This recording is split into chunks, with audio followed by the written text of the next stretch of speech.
بسم الله الرحمن الرحيم عما يتساءلون عن النبأ العظيم الذي هم فيه مختلفون كلا سيعلمون ثم كلا سيعلمون ألم نجعل الأرض مهادا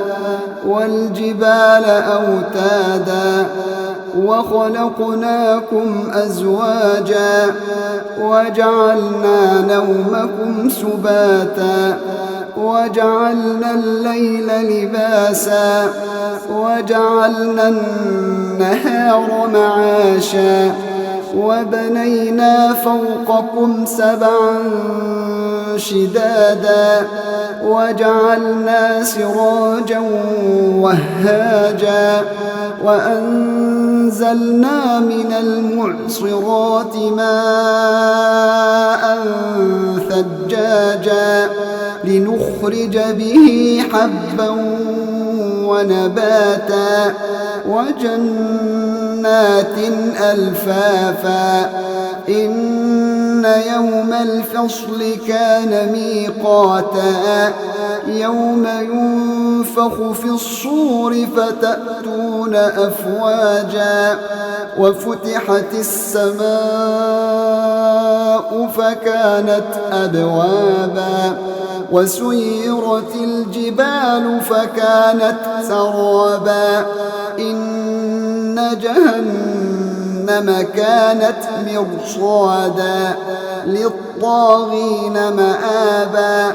لابثين فيها أحقابا لا يذوقون فيها بردا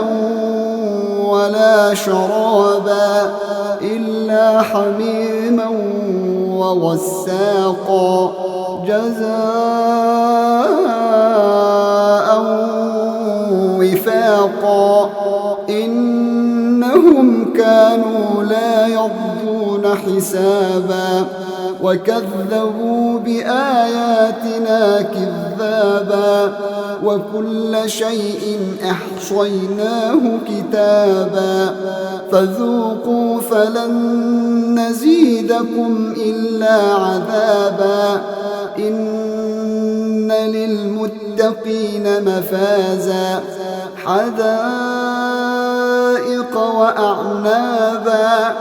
وكواعب أترابا وكأسا دهاقا لا يسمعون فيها لغوا ولا كذابا جزاء من ربك عطاء حسابا رب السماوات والأرض وما بينهما الرحمن لا يملكون منه خطابا يوم يقوم الروح والملائكة صفا لا يتكلمون إلا من أذن له الرحمن وقال صوابا ذلك اليوم الحق فمن شاء اتخذ إلى ربه مآبا إنا أنذرناكم عذابا قريبا يوم ينظر المرء ما قدمت يداه يوم ينظر المرء ما قدمت يداه ويقول الكافر يا ليتني كنت ترابا